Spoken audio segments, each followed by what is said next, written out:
Okay. Okay, stream is back up. Let's hope that a lot of people will find it. We'll wait a bit more. So you can join the Kahoot website. Zullen we even delay? Zo gauw het echt zo verstellen. Met zo'n delay. So we're making some delay checks.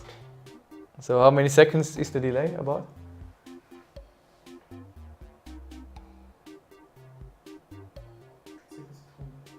Okay, there seems to be about 7 seconds delay, according to the measurements we did in our room.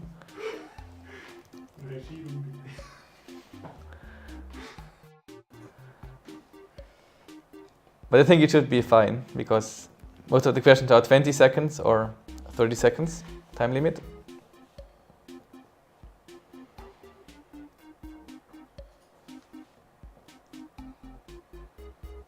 So there seems to be more people on Kahoot than are watching this stream, which is weird. So maybe we have to wait until everyone finds it.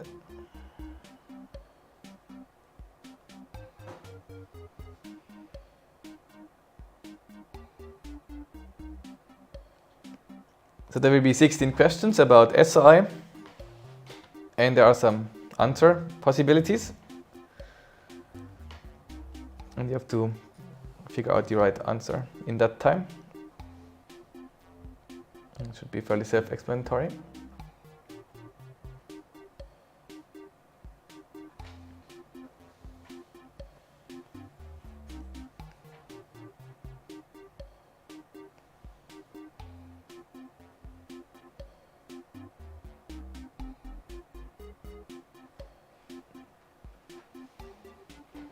Manchmal können starten.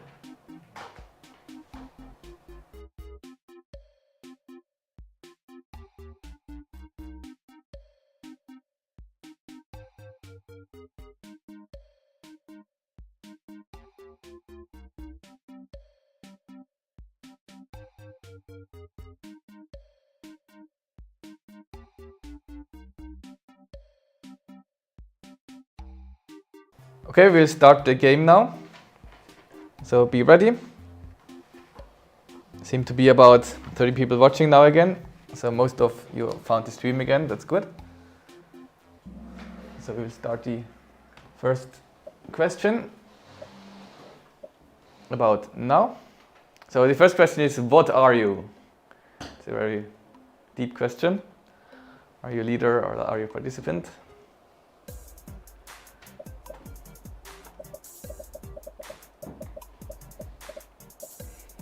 The answer card is going up really fast. That's nice.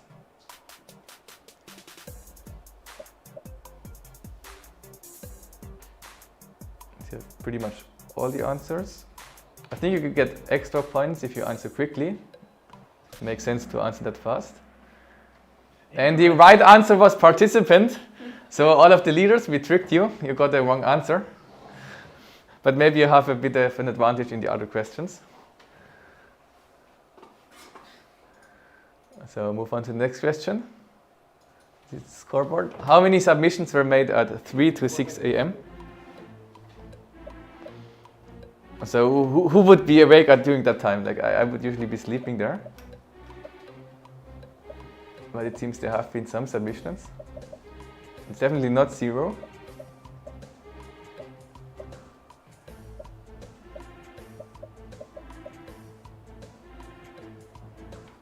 There will be some statistics later where you can see these answers and some more answers. And the right answer was 11. Dat was 11. Yes. 14, yeah. And 11 pressed 14. So test is the big leader.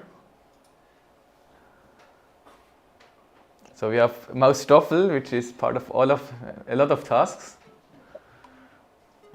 And we invented his name, but not from scratch, but we had some inspiration. Where did you take the inspiration from?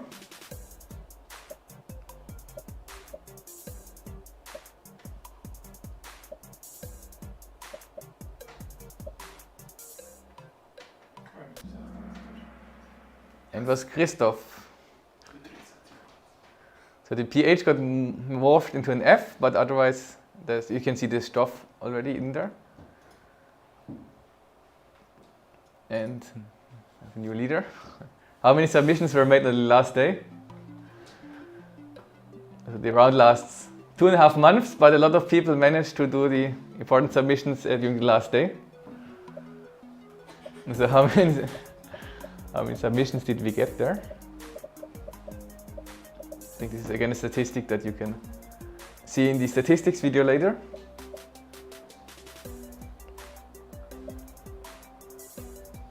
And time is up. Only 5 people got the right answer. It's interesting. It was not that much, interestingly enough. And check in Kogl are the Colog 1 are the 2 leaders now. So how many partners do we have at SOI? You can't see it on this picture.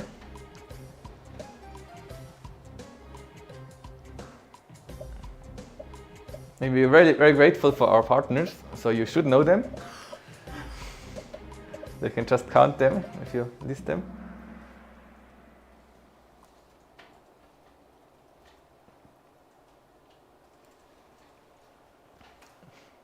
Oh, that's really, it seems pretty random answers, but it would not be 16, according to your guesses.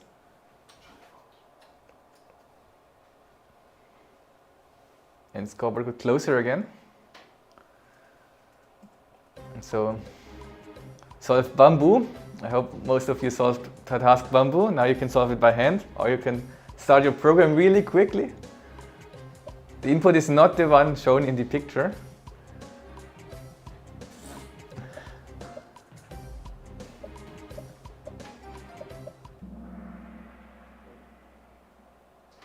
That's a 3. There's not 2 numbers in the output. But very few people actually managed to solve it in time. That's interesting. So maybe the strategy was to guess some answer and hope it was right rather than computing it.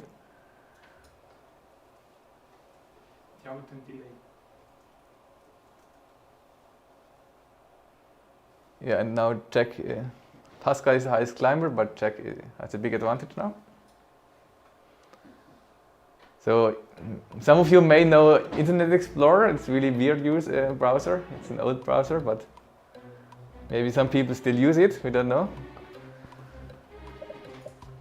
So how many of SOI use it?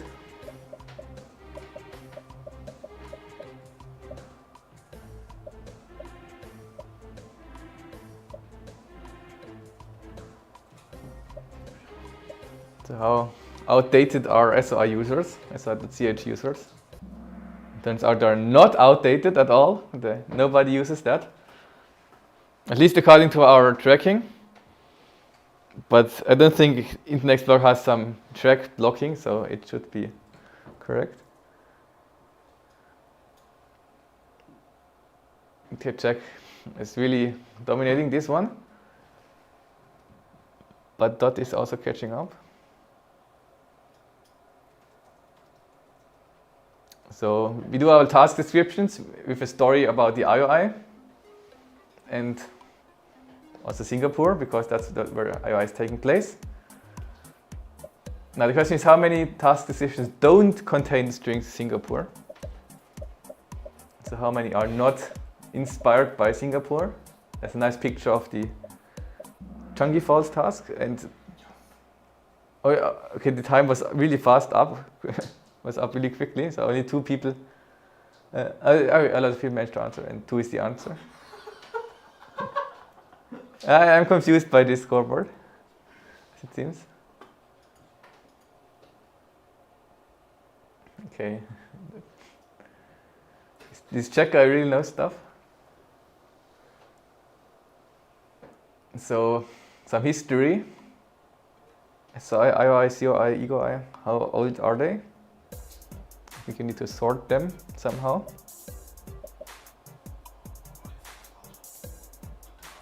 I mean, it seems that SOI can't participate at IOI, like, if IOI does not exist. Like, maybe there's some dependency there, but what about COI, for example? Or EGOI? And what's the purpose of SOI if there's no EGOI?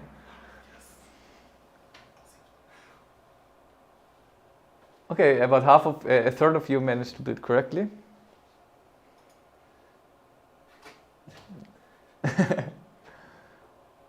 Okay, I mean, it's very close in the top 3. Lucas managed to catch up. So SOI.ch has a lot of users, a lot of visitors, also from outside of Switzerland. So which country is not a top 10 visitor of the SOI.ch website?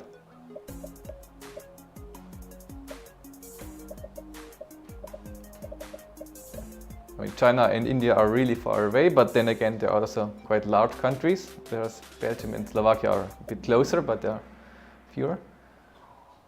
So the answer is Belgium, and most people thought China. I think China is up there in top 5 or something. And there's a lot of people in China interested in competitive programming. Okay. Now for battery fix, I don't think Bibin explained that solution, but it was one of the intended solutions. So how many came up with that? That's an interesting question. Maybe also leaks the scoreboards in some sense. I mean, it wasn't easy to come up with that.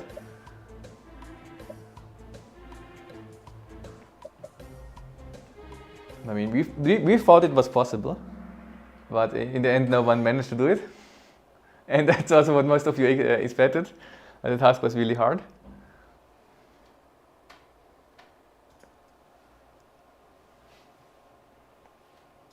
Okay. When was the first task in which mouse Bina occurred? So Stoffel is in a lot of task descriptions, also mouse Bina is in a lot of task descriptions. But when was Bina invented?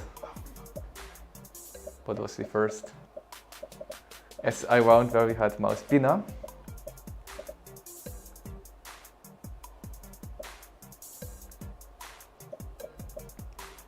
Okay, we have all answers. And it was first round last year actually, and most of you know that, it seems. So Bina is only 1 year old, so now it's the 1 year anniversary of Bina. But we intend to keep her. And Timon managed to catch up. Timon is now in 3rd place. But there's a lot of, and Kolok also managed to overtake Jack. So, last 3 questions are important. What's the most time spent between 2 submissions of the same task by the same participant? So you take up some task, make a submission, maybe it doesn't work out, you put it away, put it on the side, and then you take it up again and submit again. How many days do you pause between those?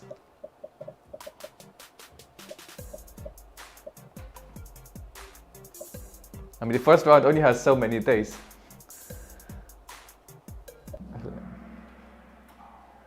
Okay, the answer is 69 days. That's nice. 8 people managed to solve it. A lot of people thought it was 16. And then the scoreboard is quite close. Jack and Kolok seem to be knowing everything. Next, another EGOI question: how many countries have signed up?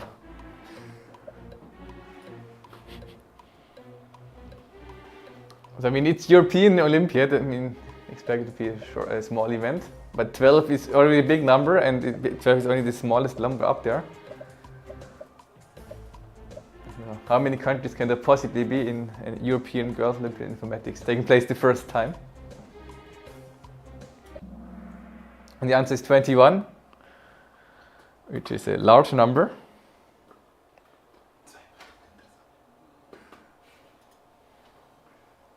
And Dot managed to be first place. Now it's really, there's not much point difference between the first 5 places now.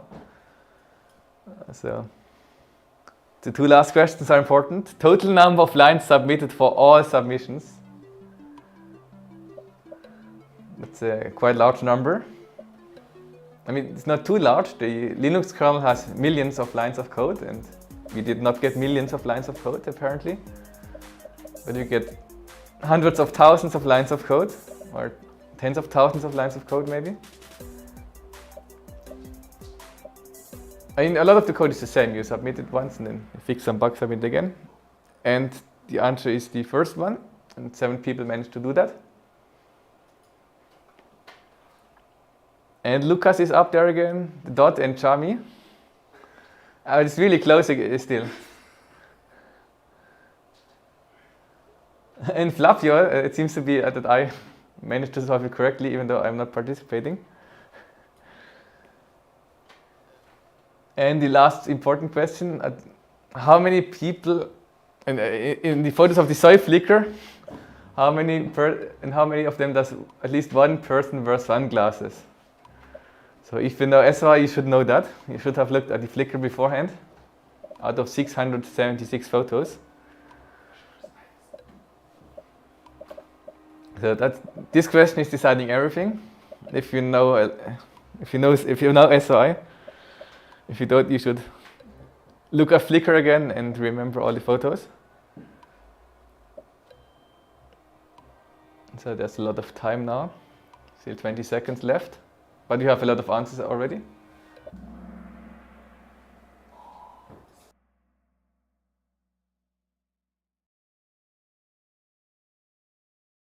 Five photos, and fun fact, all of them are from the FLIMS camp. So most SI events we don't have sunglasses, but in the FLIMS camp we did have. So that's the last question. So let's look at if one of those 4 people was have been solving it, were in the top 5 and were able to get first place. And the winner is Shami. Yummy. Second is Dot, and the third one is Lucas. And okay, that's interesting. Lucas solved 8 out of 16 and Yummy only solved 6 out of 16. But for some reason they got more points. And Dot solved 7 out of 16. So it's like increasing in number of solved tasks. But I mean the points matter as well. Some questions are easier than others. So congratulations. I hope you had fun. And now we continue with the program.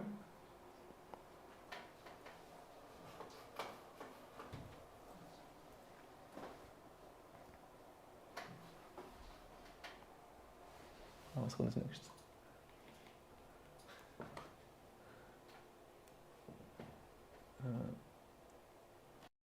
Yeah, that's good.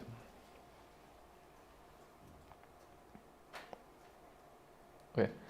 Yeah, there were a lot of statistics in the Kahoot game, and I'm sure you are interested in some more statistics now. And we will show you some more statistics. Jan made a presentation about statistics for the first round. And I hope you enjoy some more interesting facts.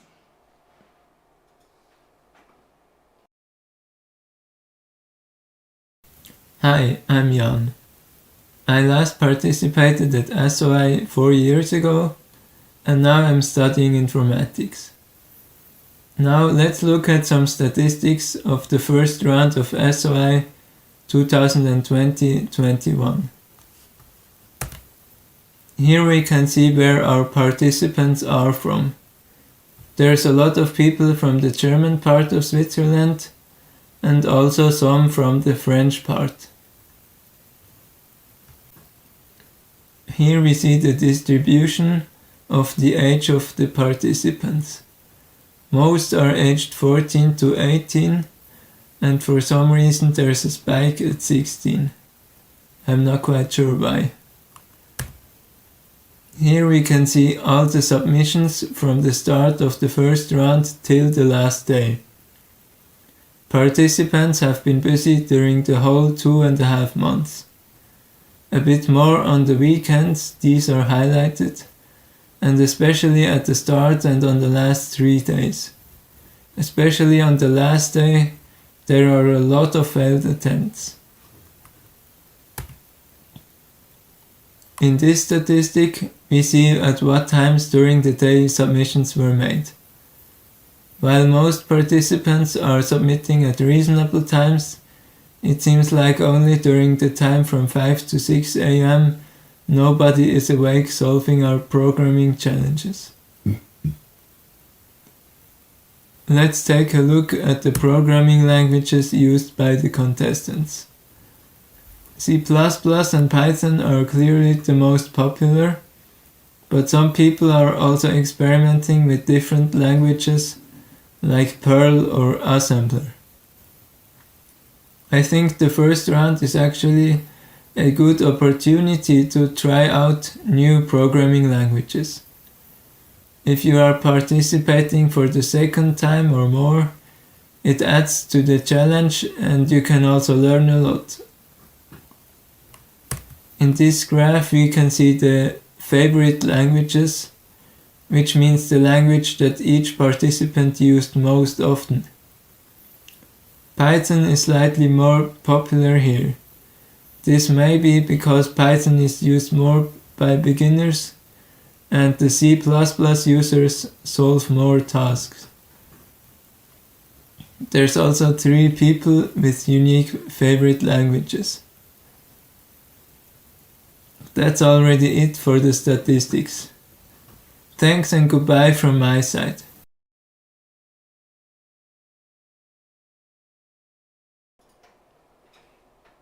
I see that a lot of you in chat are already asking about the ranking. So the ranking will not come yet.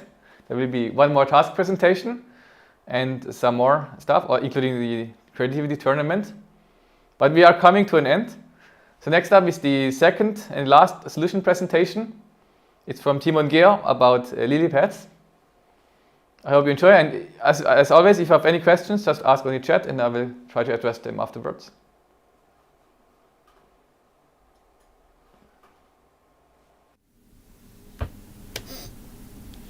I will present the solution to this task, lily pads. There are n lily pads in a line in this task. For example, this is lily pad number 0, lily pad number 1, lily pad number 2, up to lily pad number n-1. And for each lily pad we have numbers AI and BI. They specify bounds on jumping distances for a frog that is sitting on lily pad number I. So for example, if n is 10 and a5 is 2 and b5 is 3, then a frog that starts on lily pad number 5 can jump to lily pads that are at a distance from lily pad number 5 at least 2 and at most 3. In this case, those are 4 lily pads: lily pad number 2, lily pad number 3, lily pad number 7, and lily pad number 8. So for example, if the frog wants to jump to the right hand side, then 5 plus 2 is 7 and 5 plus 3 is 8, and it can reach any lily pad that is between those. So here there are just no further lily pads. The bounds can of course be different for different lily pads. So it's possible that a frog can jump to just 2 different lily pads or to all the other lily pads. So formally, the frog can jump from lily pad I to lily pad J if and only if the distance of lily pad I and J is between AI and BI. And the question that you had to answer in this task is that if the frog starts at some lily pad S, how many times does it have to jump to reach lily pad F? So we want to minimize the number of jumps to reach lily pad F starting from lily pad S. The main observation is that this can be interpreted as a graph problem. We have a graph where the vertices are the n lily pads and there is an edge from lily pad I to lily pad J if and only if the frog can jump from lily pad I to lily pad J. So if and only if we have this condition of the distance. For example, if, as before, a5 is 2 and b5 is 3, the following drawing shows all 4 edges leading away from 5. So this is lily pad number 5. And then we have an edge from 5 to 2, from 5 to 3, from 5 to 7, and from 5 to 8. We can find the length of the shortest path from lily pad S to lily pad F by running breadth first search on this graph. So I've prepared some pseudocode. first we construct an adjacency list for our graph. So for each of the lily pads, we find all the other lily pads that we can jump from there, as that we can reach by a single jump from there. So basically, if we start at lily pad I, we can jump at most b to the left, and then we have to jump at least ai to the left, and everything in between we can reach. And if we jump to the right, we can reach lily pad I plus ai up to lily pad I plus bi. We just say, well, the outgoing neighbors of I are extended by all of those lily pads. So now we have an adjacency list of our graph. Then on this graph we run a breadth first search. So this is a slightly non-standard implementation, but it will be very convenient this way. So in the end, what we want is that LK will be the set of lily pads at distance k from S. This means that the level set 0 is just S itself, because it's the only lily pad that we can reach without jumping at all. And our breadth first search iterates until it finds a level set k that is empty. The first we increment k, because now we will compute the level set at one distance larger. And to do this, we first start with an empty level set and iterate through the previous level set. So this will be all lily pads at distance k minus 1. So if we find the location that we should jump to, then we know, well, the distance to this finish lily pad here was just k minus 1, because it was in lk minus 1, so we can return that this is the case, and we have computed the result. Otherwise, we will go through all the neighbors of lily pad I, that was in lk minus 1, and then if this lily pad has not yet been visited, we insert it into level set k and remove it from the set of unvisited vertices, or lily pads in this case. So this solution is enough to solve the first two subtasks. Unfortunately, in the remaining subtasks, or maybe fortunately, because it gets more interesting, our graph can become very big. So the number of vertices can be up to 10 to the 6, and there can be up to all the possible edges. So for each starting point, we can reach any of the remaining lily pads at the maximum. So this graph will be very large, and it will no longer be feasible to store the entire graph in memory. And therefore, as a first step, we inline the graph into the breadth first search algorithm.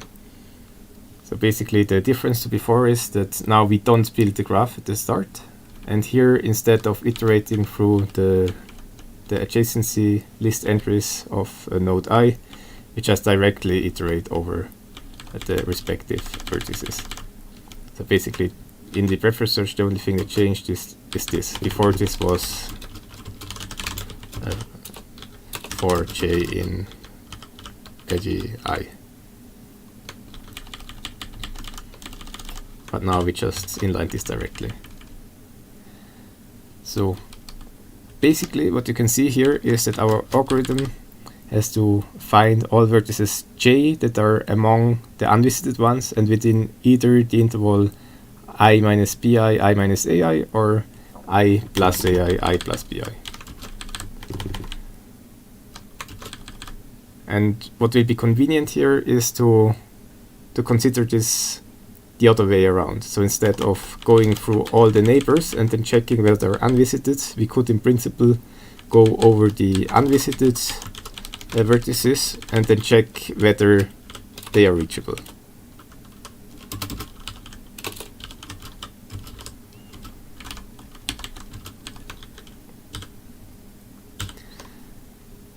And now what you can see is that basically our task is to find all the unvisited vertices, all the j's that are in our set of unvisited vertices that are within one of those two intervals.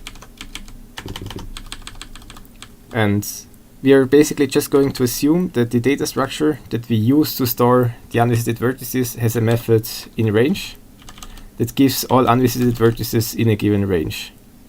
We can then rewrite our pseudocode easily this way. So now, instead of going through all the unvisited vertices and then checking whether they're in the respective ranges, we will just query our set of unvisited vertices for all the elements that are in one of the two ranges. So this is if the frog jumps to the left, and this is if the frog jumps to the right. And this way we can easily get all the vertices that are not visited.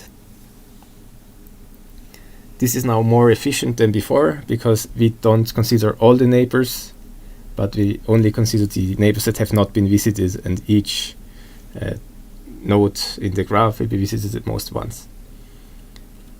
Now basically the main challenge is, how do we do this in practice? So how do we find all the unvisited neighbors? So how do we query a set for all elements that are in a given range?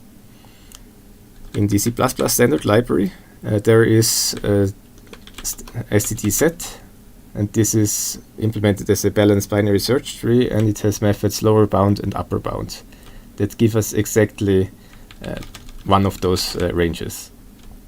So lower bound of x gives us the first element that is at least the lower bound, and upper bound gives us the first element that is strictly larger.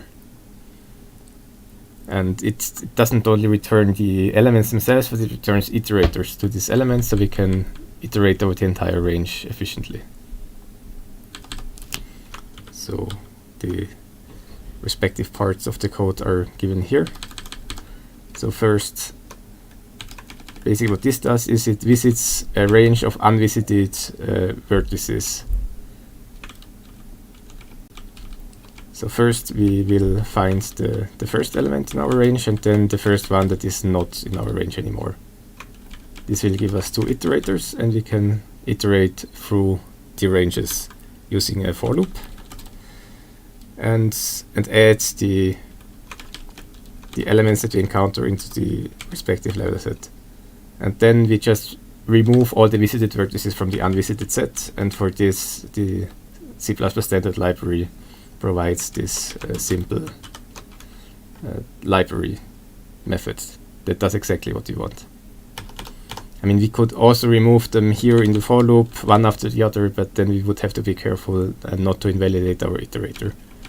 So basically, the way I've done it here is a bit more convenient. And then finally, to compute level set lk from lk minus 1, we do just as we did before, but now we have to visit the ranges using this function that we've created for this purpose. So we visit the range if the frog jumps to the left, and the range if the frog jumps to the right among all the unvisited vertices.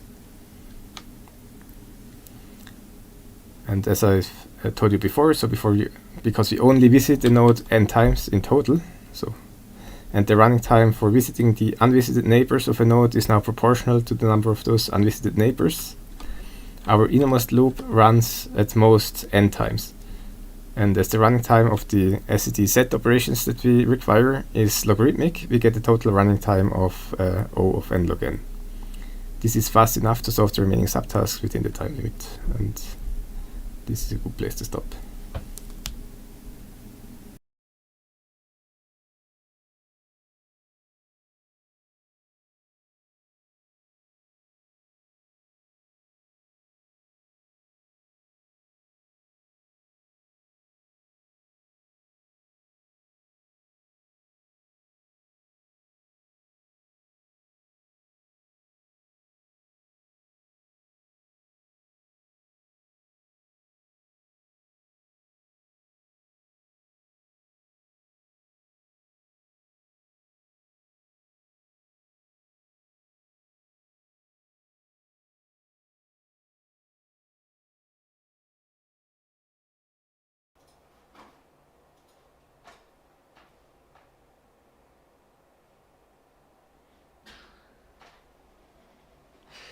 Okay, next presentation is from Bibin about the camp, how everything will work out.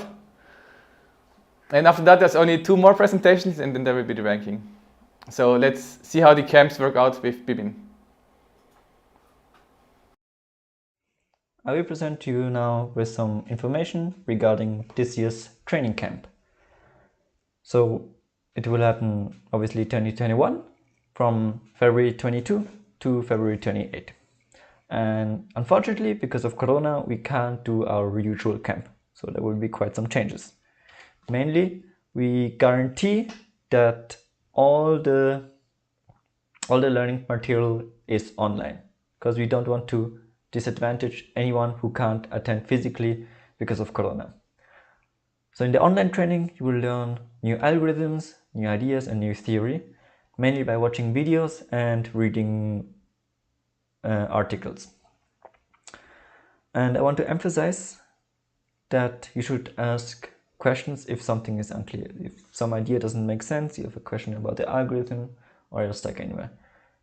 In the normal camp, this is also quite important, but I think now in the online version, it's even more important because we don't teach you in the usual way, and this is also quite new for us.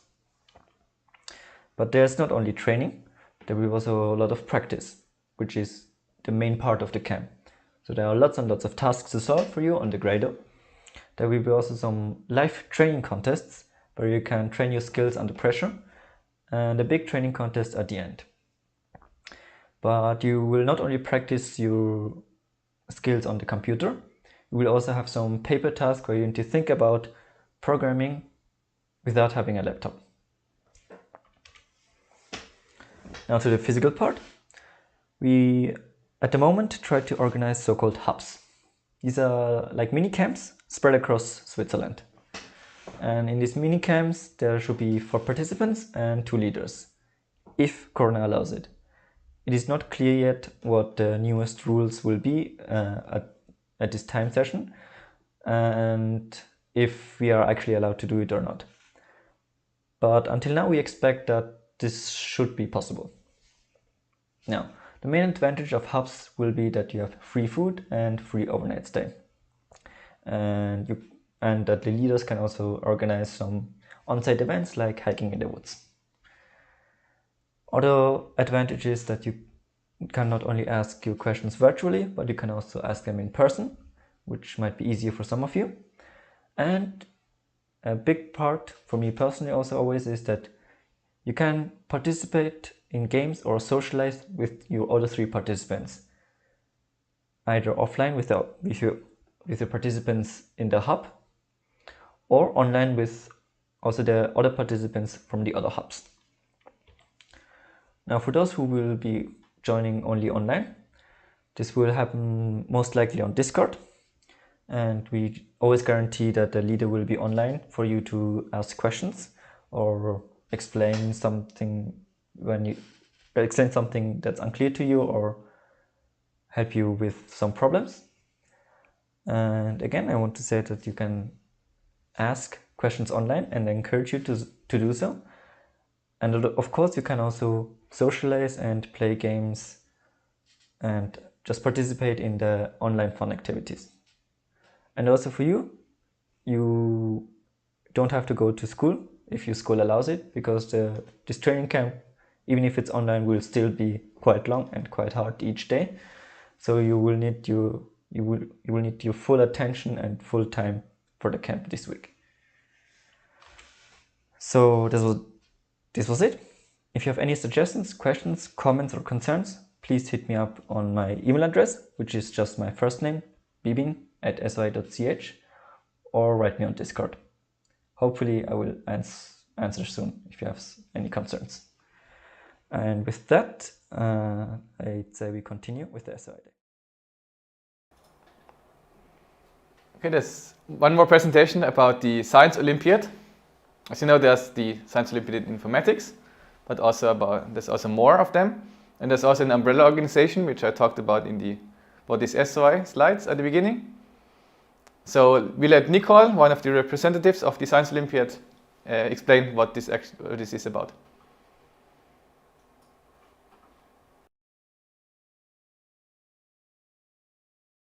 Yeah, hello everybody.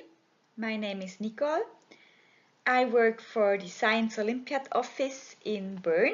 Well, actually right now I am at home as all of you. I just want to say a few words to you, really 1 or 2 minutes, not more. First of all, you can be really proud of yourself.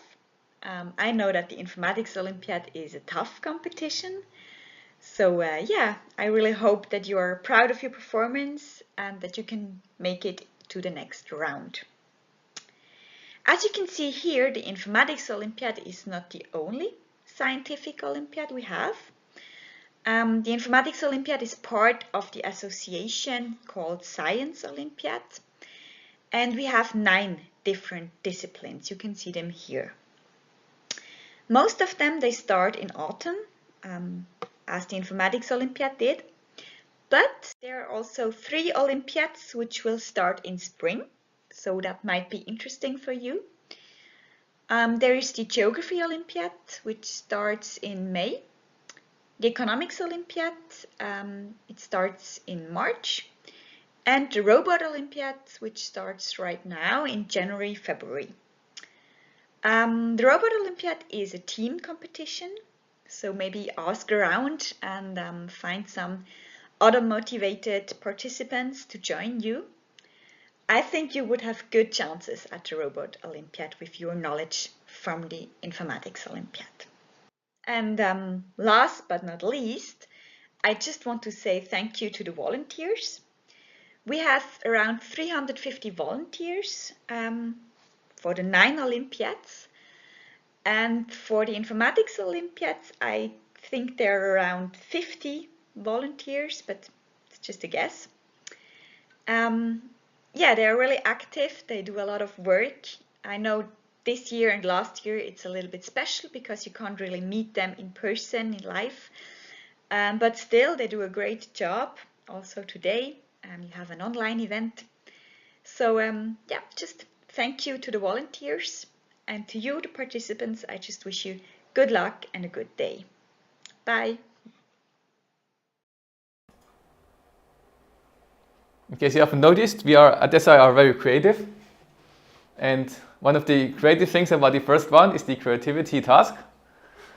And now there's time for the creativity tournament to see all those submissions that we received fight against each other or with each other because it was a collaborative task. So let's see how the creativity tournament went down.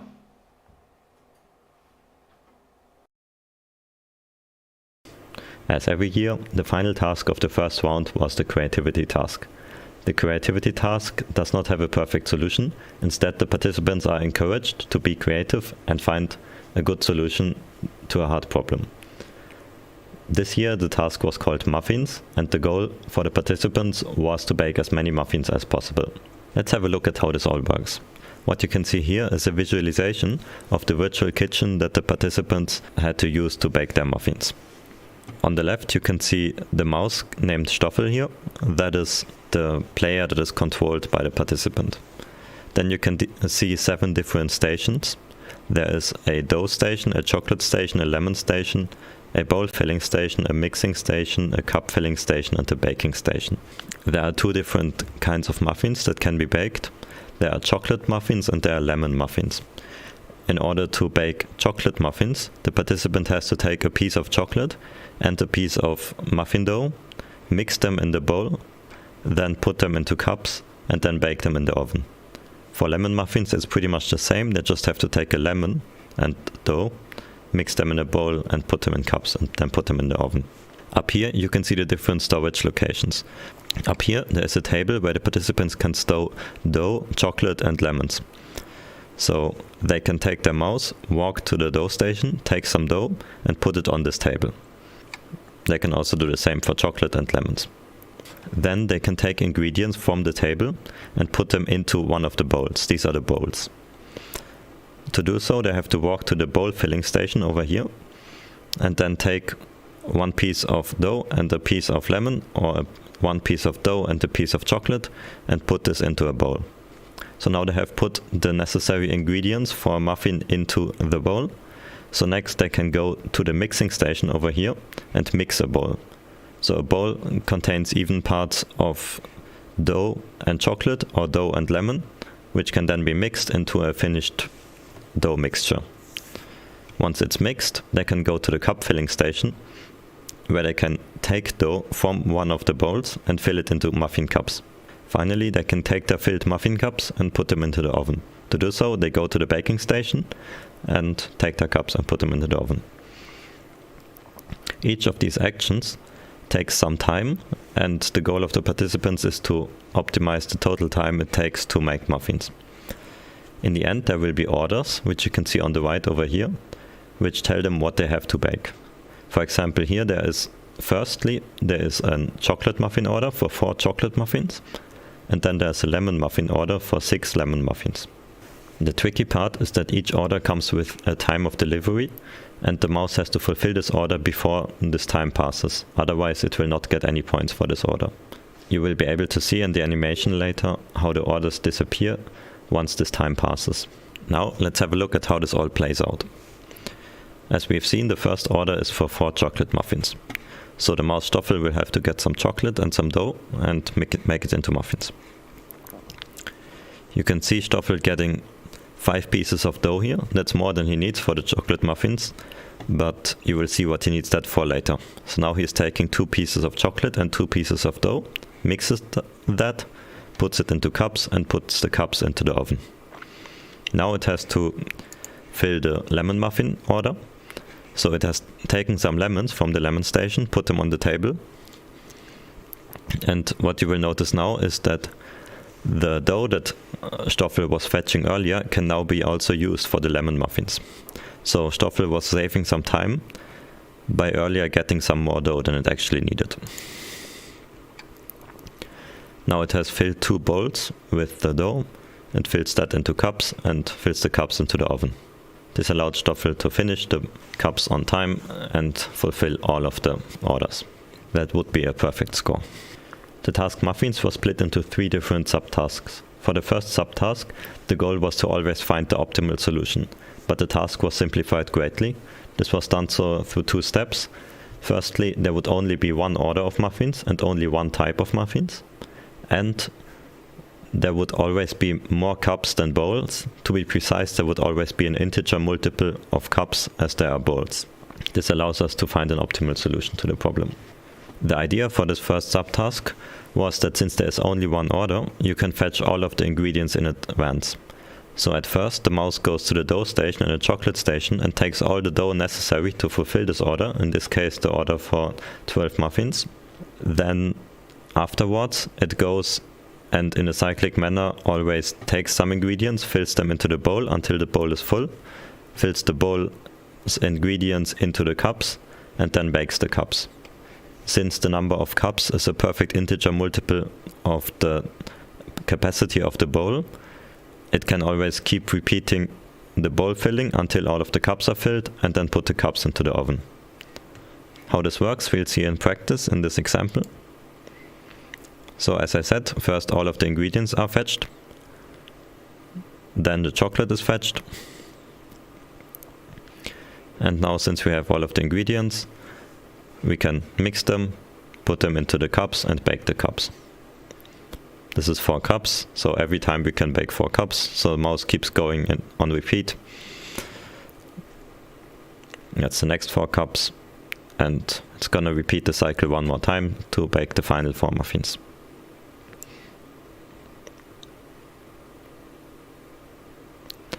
So now we are about to have all 12 muffins baked. There we go. That's a perfect solution. Here's one more example that caused many of the participants problems during this task. Because when we're filling the bowl, we always have to fill it with an even number of ingredients. There always has to be 1 piece of dough for 1 piece of chocolate. So it's not possible to make an uneven amount of muffin dough. But here is an order that requires an uneven amount of muffins. So what we have to do is to fill the bowl to the next even number, but then not take out all of the dough, but only take out enough dough for the number of muffins required. You'll see this in the example because some dough will remain in the bowl at the end.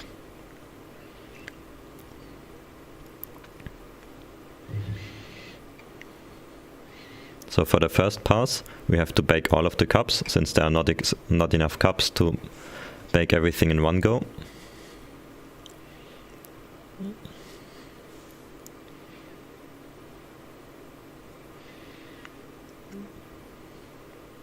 And now we only need one muffin. So we filled the ingredients for 2 muffins into the bowl, but we will only take out 1 muffin and bake that 1 muffin. And now that's a perfect solution again. The second subtask gave the participants a bit more freedom, since they didn't have to find the perfect solution, just a good solution. Unlike the first subtask, there are no limitations this time on the number of cups, the number of bowls, or the number of orders. Here you can see an example of one of the test cases that the participants had to solve for the second subtask. This time it is impossible for the mouse to fulfill all of the orders. Instead it has to find the best orders to fulfill. The idea is that the lemon orders are there to trick the mouse, and the chocolate orders are intended to be fulfilled. So the mouse is supposed to ignore the lemon orders and only fulfill the chocolate orders. When we play through this example, you can see how this is intended to be solved. So the mouse gets all of the ingredients, mixes all of the dough, and after that starts filling in all of the chocolate orders. Meanwhile, the lemon orders, they just expire.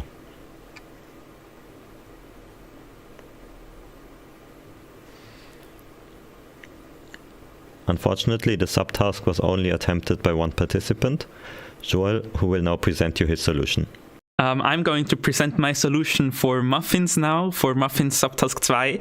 And actually, it's not one solution, but it's several solutions. So we'll get over that in a few seconds. First of all, in Muffins, you had to basically analyze the different subtasks to find out which solutions fits best where. And in this solution, as you can see, let's go from the beginning. It takes quite short time to get all those ingredients, but then walking to the mixer takes really, really long. And then filling everything and baking everything takes not that long. So basically here, my solution sees that it takes quite a lot of time to go to the mixer. So it thinks we should fill all the bowls before going to the mixer here. And then it goes to the mixer and mixes it and fills the dough into the cups and bakes the muffins. And it also checks how many bowls of each type it should do, because we don't want to have too many lemon muffins and too few chocolate muffins. So that's the solution for this particular subtasks. As said, one of several solutions for my muffins submission for subtask 2. In this test case, we actually see one of my solutions not do as good as it could. Basically, this is a DP solution, which calculates by DP what is the maximum number of muffins we can bake, but we only bake one chop, one order by itself. And in order to succeed in this test case, you actually need to process both the lemon and the chocolate orders together. And my solution only does the lemon order here, and then it sees basically that it's too late for the chocolate order, so it only does the second lemon order. But back to the DP, it's a DP with a state. DP of I is the maximum number of muffins we can bake if I is the last order we processed, and also the time needed to do this to bake this order. And as said, this solution fails in this test case because it should it should process the chocolate order and the lemon order together, but as we saw earlier, it only processes one order at a time. So here it only processes the lemon order, and that's why it only gets half of the muffins as it could do. The intended solution in this subtask would have been to fulfill both orders for lemons and chocolates at the same time. So when I play this example of the correct solution, you can see that the mouse fills one bowl with chocolate dough and one bowl with lemon dough. And then it starts baking both at the same time. This allows the mouse to fulfill both orders in time. So when the oven finishes, you can see that both orders have already been partially fulfilled, and when it finishes again, they will have been fully fulfilled. And then there are some remaining muffins that have to be baked for the last batch. So in this test case, the DP solution works. I think many solutions work in this test case because each order can be done. There's no order which cannot be done, and each order only has 2 muffins to bake, and we can just process them in order. Actually, there's a bug in my solution, so it skips one of the orders, I think, or 2. I don't know why, it's probably a bug, but otherwise it does all the orders. And my DP solution basically sees for each order that we are in time to do the last order as well. We have enough time to do the last order as well, and this order, so it sees basically that we can do all of the orders, and that's why it processes all of them, except for some reason it skips 2 orders, but otherwise it does all of the orders and gets close to maximum points. The third and final subtask of Muffins would have been the creativity tourney. That's usually the most interesting part, but unfortunately this year we only got 1 submission from Joel, so there could not have been any tourney. Instead, Joel will just show you his solution and how it solved some of these tasks. The interesting part here is that we have 2 mice working together to bake as many muffins as possible, instead of just 1 mouse. So here we can see both my bots for subtask 3.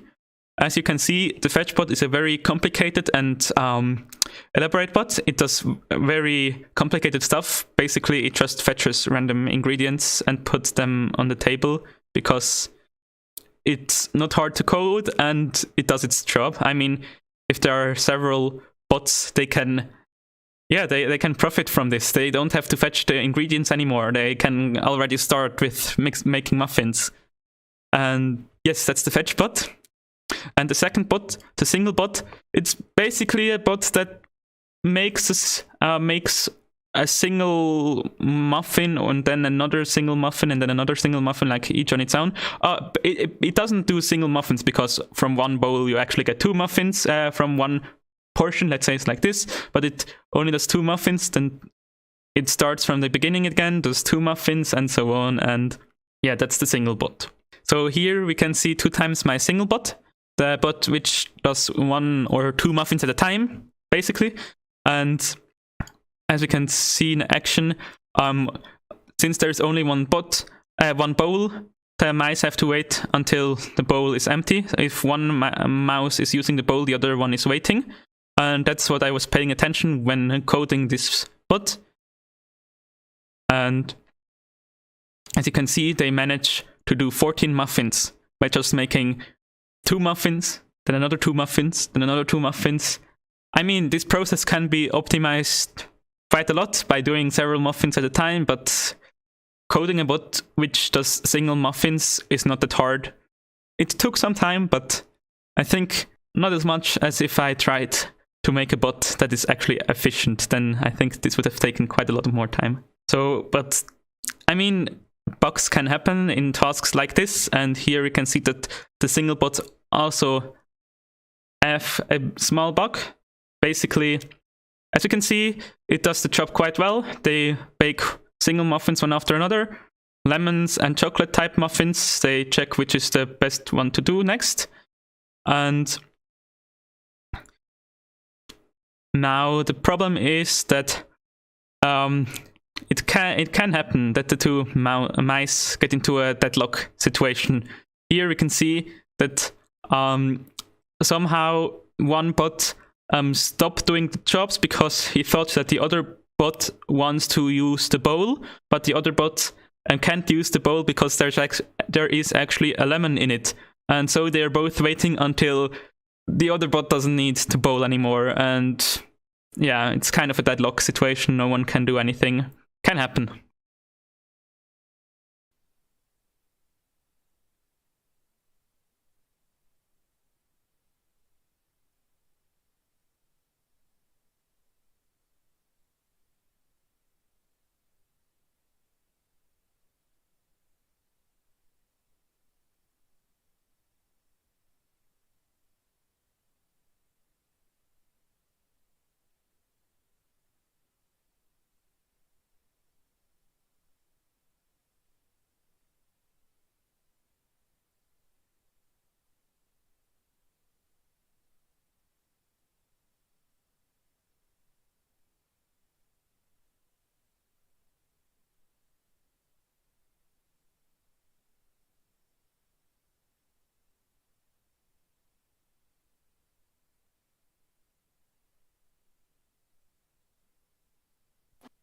Es ist Batterie blinkt, aber jetzt ist sie da. Ja, es kommt wieder. Okay. Okay, it seems the battery of my microphone is soon to be dead. Let's hope it works until the final ceremony. So now is the ranking time. We will show the ranking, show the prizes, show all the winners. So this is what you probably have waited for, and afterwards we will publish the ranking on the website and also the solution booklet that you can download and look at. So can you show the next slides, Fabian?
Okay, it seems we had some audio issues because the battery died. It should be working again now. Can you hear me? Yeah. Now it's working? Okay, awesome. So we can continue with the ranking presentation. So the first slide is the qualification for the camp slide. We have written on the website that we invite the top 8 of junior and top 16 of regular.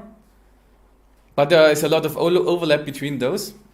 So we could actually increase it to top 14 junior and top 20 regular, which turns out to be 27 participants, which is great because this is exactly how many we need in order to fill out all the hubs. So if your name is on there, you are invited for the camp. If you said you didn't have time but have time anyways, you can write us an email and we will invite you to one of the hubs. So congratulations to all the camp participants. Next are the qualifications for the second round. It turns out that there's top 14 junior, we have top 20 junior and top 45 regular, and in the end it will be 47 participants. So all of you have qualified for the second round. We invite a lot of you for the second round because it's not too much extra work for us to do all the corrections, especially for the practical round. It's just an online grader. So You don't need to participate if you have qualified, but we would encourage you to do so. So congratulations to everyone that qualified for the second round. And in case you haven't noticed from the creativity video, the winner of the creativity task is Joel Benjamin Hoover. This is a picture of him from last SOI day. So he won the creativity award. Congratulations, Joel. So if you look at this code, maybe you recognize the programming language. This is actually JavaScript.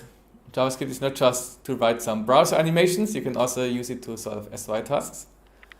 And some participants solved some tasks. I think this is a solution for Bamboo, for the last subtask of Bamboo. It's only the first part of the program, it's a bit longer than that. But it's actually written in JavaScript, which is quite nice. And then we have another submission. Maybe some of you recognize this language. Question is if it's actually a programming language or just like a front end to some low-level stuff. So this is an assembly language. I think it's written in the comment up there. And one participant solved the last subtask of Bamboo using this assembly language. And the code is quite a bit longer, but I only showed the top part. And what's interesting here is that assembly is supposed to be super fast, but I think it does one syscall per character that is read. So it's actually probably much slower than C++ solutions because it's written inefficiently. But if you know assembly well and are able to invest some more time into optimize it and optimize it even more, then maybe it can be faster than C++.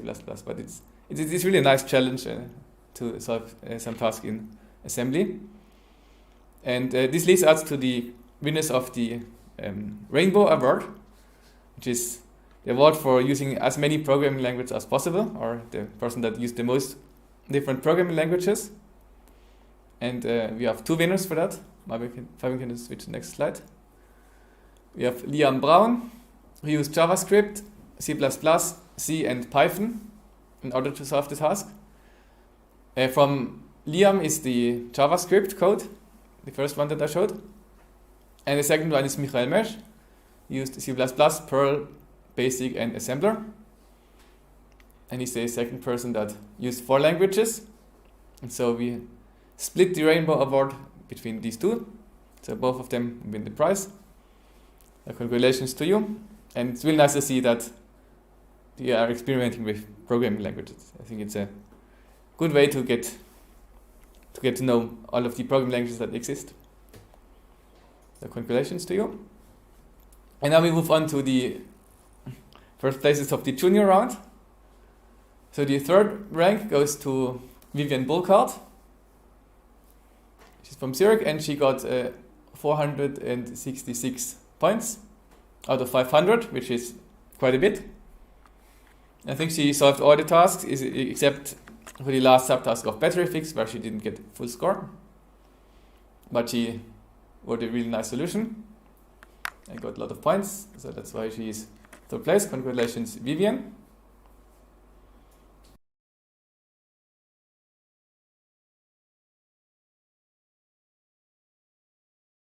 Yeah. I would like to clap, but I'm holding the microphone, the replacement microphone now, so I cannot do that. But really, great work, Vivian. Next, the second place is Yosia. Congratulations, Yosia.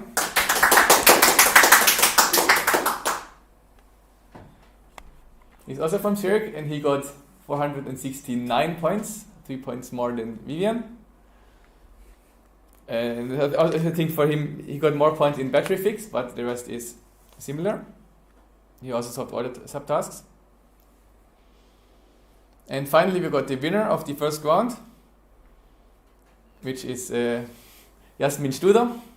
Congratulations, Jasmin.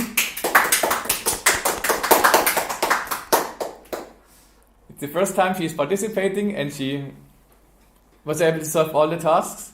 And also she had a great solution for battery fix. Congratulations, Jasmin. And So Yasmin didn't want to get into a voice call, but Yasir said he wanted to do that. So maybe we can make a short interview with Yasir, if everything is working. Let's see if we can do it. Who has this Mikro?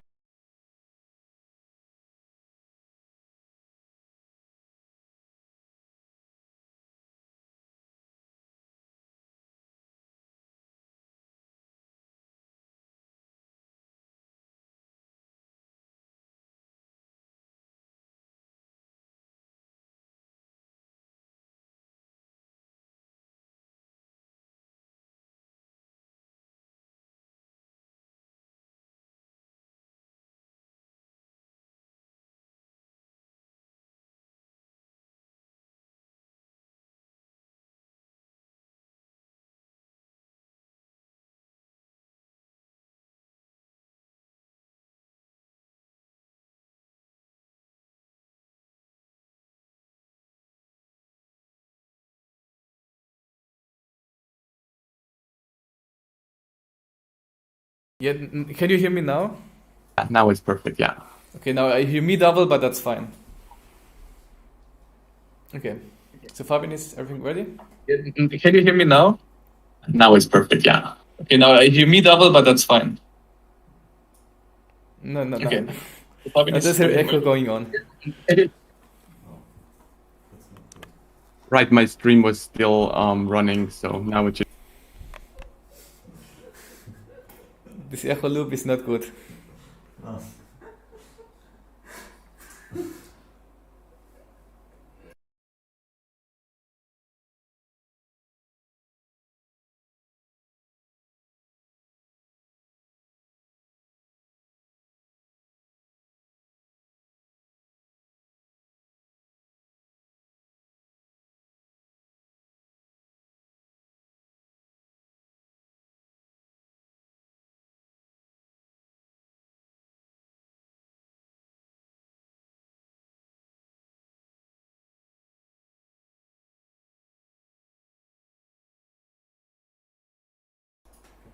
Okay, there are audio issues and we are unable to fix it quickly.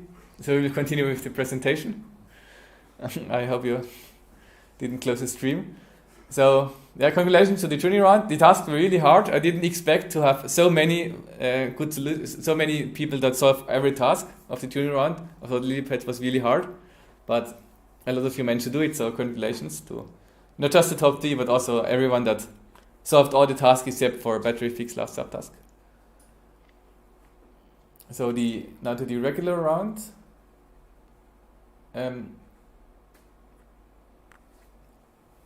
Yes, so the third place of the regular round. Is so correct with Saugen?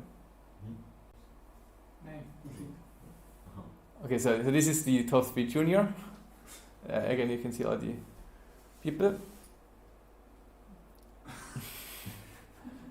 So let's see if you can figure out what this is supposed to be.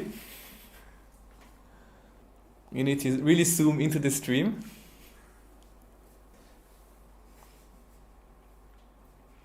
So Lucas sent this to me. It's not actually submission. It's an attempt of writing a submission, but he didn't finish it. So it still needs some work. It still needs to be expanded a bit.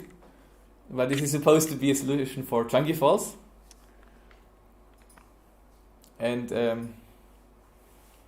what does this have to do with the ranking? Fabian, can you move to the next slide?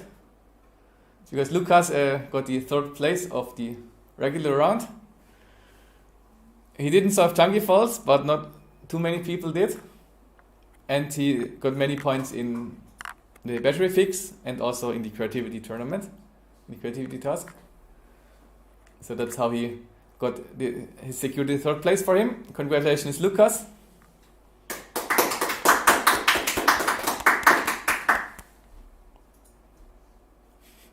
And the 2nd place goes to Yue. Yue is also a new participant. He's the first time participating at SOI. And congratulations, Yue.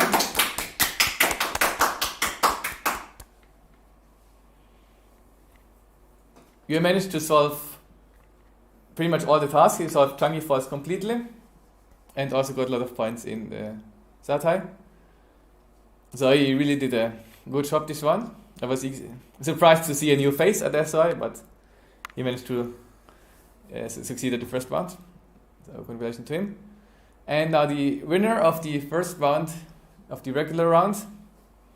Can you guess it? It is again. It is Joel Benjamin Huber. Congratulations, Joel.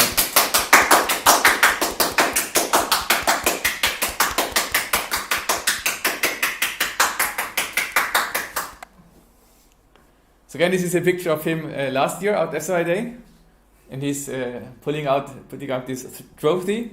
And this trophy is something he won because he got the first place of the first round last year, and he won it again, so he can keep his trophy and pull it up into the air again in his room right now.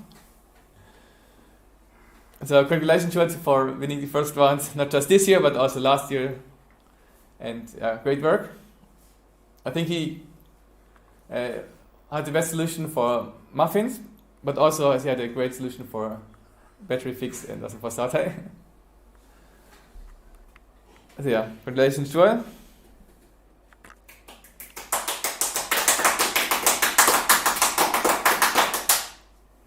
Yeah, that's it for the first round.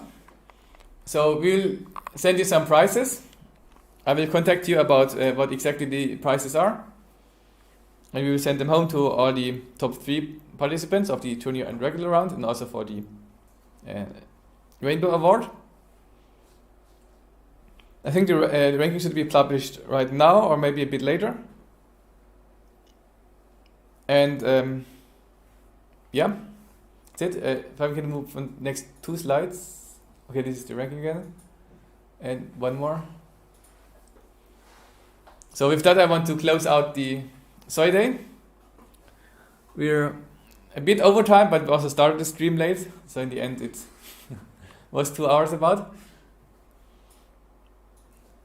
We should also thank you, our sponsors. Without our partners, it would not be possible to organize SOI, to send out prizes, to organize the camp, to organize the finals, to go to IOI. So please now have a clap at home for our sponsors. We really are required to have them. We are dependent on them. So congratulations, thanks to the sponsors.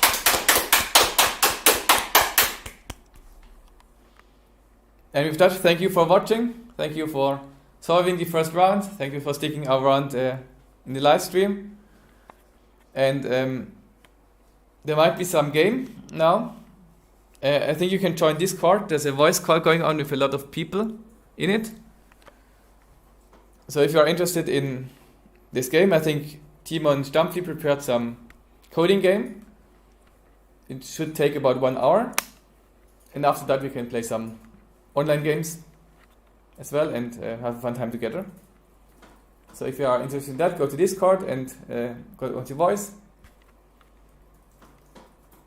And if not, have a great day. So thank you all for watching.